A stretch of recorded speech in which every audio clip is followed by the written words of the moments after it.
आदेश आदेश। मैं अष्टसावर मित्र प्रवीण आप सभी का हार्दिक अभिनंदन करता हूं। आज बात करेंगे मार्च महीना धनु राशि के लिए कैसा रहेगा। तो सैगिटेरियस जो जोडियक साइन है उस पर मार्च महीने में किस किस ग्रह का शुभ प्रभाव होगा, क्या कुछ दिक्कत हो सकती है और इन दिक्कतों का समाधान। देखिए, सबसे पहले यदि बात करें तो हम बात करते हैं बुध देव की। बुध देव आपकी कुंडली में सप्तमेश और दशमेश होते हैं। सप्तमेश और दशमेश इस वक्त आपके थर्ड हाउस में चल रहे हैं बुध देव। आपको कहीं ना कहीं से धन तो आ रहा होगा, कैरियर में भी कुछ ना कुछ ग्रो तो हो रहा होगा, यार मजा नहीं आ रहा होगा, परिश्रम अधिक करना पड़ रहा होगा, व्यर्थ की भागदौड़ हो रही होगी, छोटी मोटी यात्राओं में समय निकल जाता होगा, समझ ही नहीं आता होगा किस प्रकार से ग्रो करें।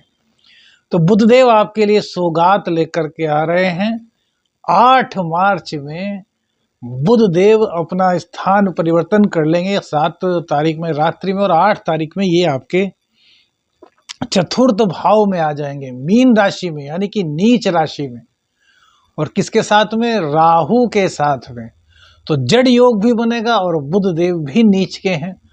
तो भैया क्या होगा? अब देखिए, बुधदेव चतुर्थ में आए हैं, भले ही नीच के हों, काम तो कराएंगे भाई, आपकी आमदनी भी बढ़ाएंगे, आपके कैरियर में ग्रो कराएंगे। जो नौकरी में दिक्कतें थी वो अप एंड डाउन हो सकती है, लेकिन कुल मिला के कैरियर आपका अच्छा रहेगा। दिक्कत क्या होगी? बुधदेव के नीच होने से।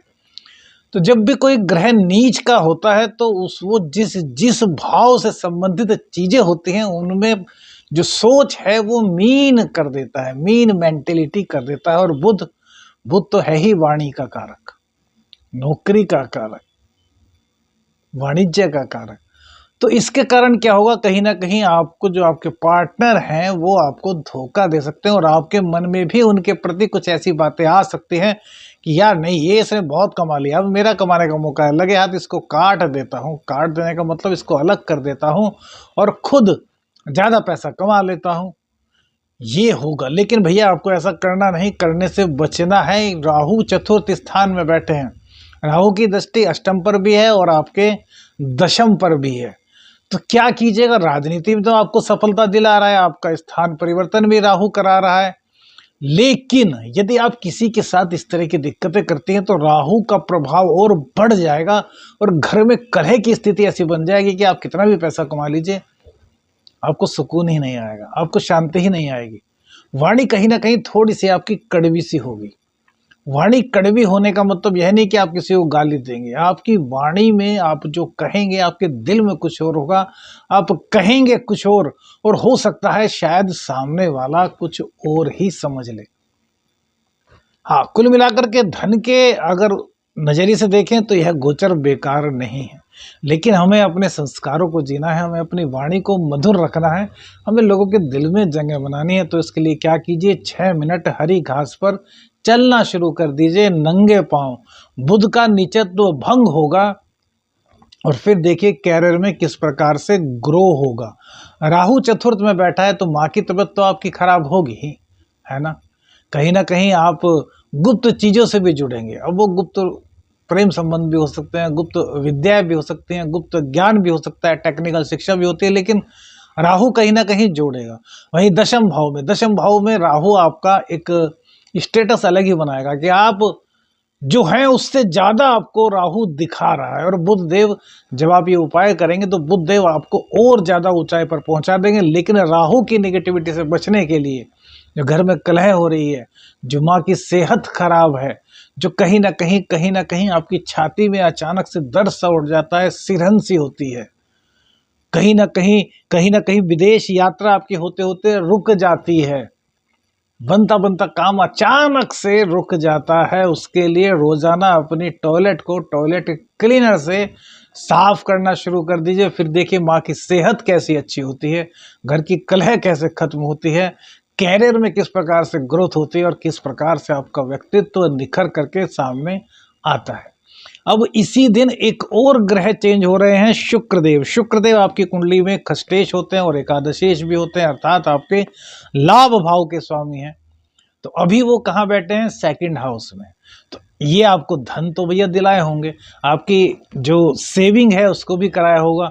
वाणी को आपकी शीतल किया होगा, लेकिन मंगल देव भी यहाँ पर बैठे हैं और मंगल देव उच्च के हैं, तो कहीं ना कहीं थोड़ी सी अग्रेसिवनेस आपके अंदर रही होगी। आंखों का दर्द, सिर का दर्द, या फिर खून जनित कोई रोग आपको इन दिनों हुआ होगा। तो अब शुक्र देव भी 8 तारीख को चेंज हो जाएंगे, 8 मार्च को चेंज हो जाएंगे, और वो आएंगे आपके थर्ड हाउस में।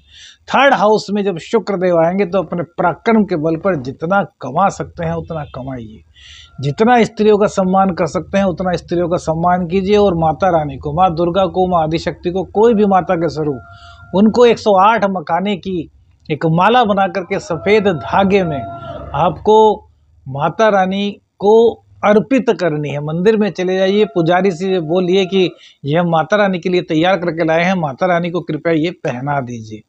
जिद नहीं करनी, वो पंडित जी के ऊपर है, वो माता रानी की इच्छा पर है कि वो उस माला को ग्रहण करती हैं या फिर उनके चरणों में रख दी जाती है। दोनों ही स्थिति में आपका शुक्र अच्छा होगा, और शुक्र अच्छा होगा तो पैसा आएगा आएगा आएगा। जाने के रास्ते कम होंगे, आने के रास्ते आपके बढ़ जाएंगे। ये उपाय बड़ा सटीक उपाय है भैया, ध्यान रखिएगा।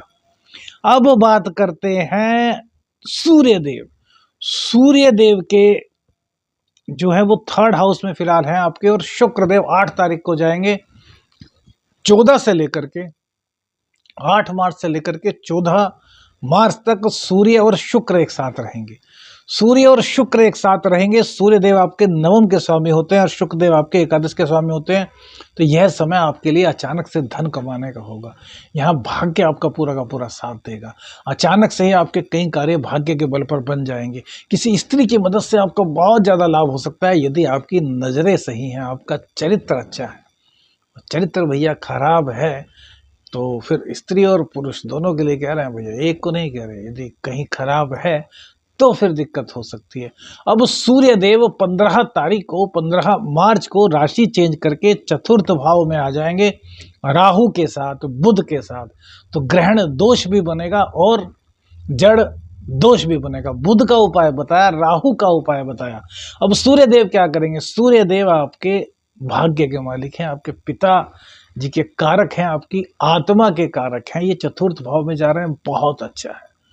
हर सुख आपको मिलेगा, हर तरीके का लाभ आपको मिलेगा यदि आप धार्मिक हैं, धार्मिक गतिविधियों में आप भाग लेते हैं, और इसी के साथ साथ यदि पिता का सम्मान करते हैं तो बहुत अच्छा रहेगा। दिक्कत क्या होगी? ग्रहण दोष के कारण पिताजी को दिक्कत हो सकती है। यदि आप हार्ट पेशेंट हैं तो आपको अपना ध्यान रखना चाहिए। बीपी की प्रॉब्लम्स इस दौरान बढ़ सकती हैं, छाती में दर्द महसूस कर सकते हो। तो किस प्रकार से सूर्य देव को मजबूत करें कि जो दिक्कतें हैं ये समाप्त हों, और भाग्य की आमद जो है ना, जो भाग्य का साथ है, वो एक के बाद एक, एक के बाद एक के बाद हमें साइकिल के रूप में मिलता रहे। अभी ये फ़ायदा हुआ, उसके बाद ये फ़ायदा हुआ, फिर ये फ़ायदा हुआ, फिर ये फ़ायदा हुआ, लगातार फ़ायदा बढ़ता रहे।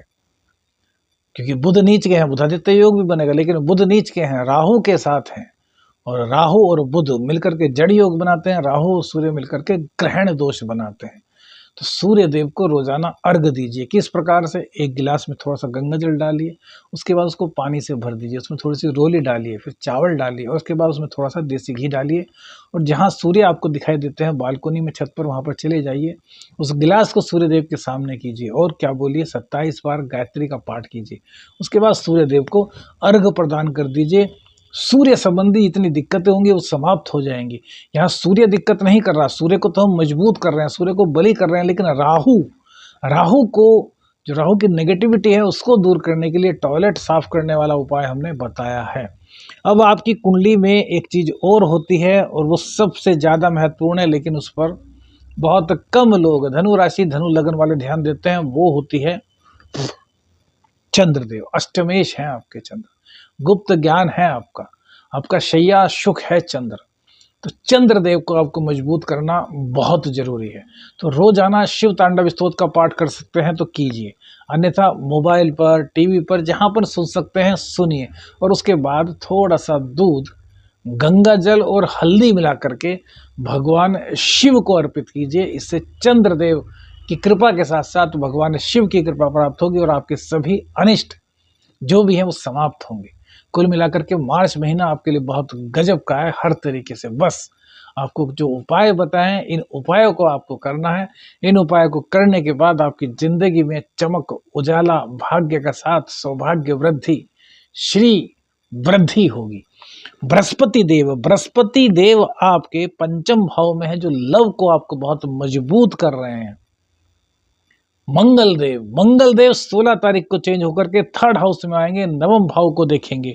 तो यहाँ पर मंगल और शनि की युति बनेगी। तो अपने पराक्रम को आपको बनाए रखना है, पुरुषार्थ को बनाए रखना है, आक्रामक नहीं होना।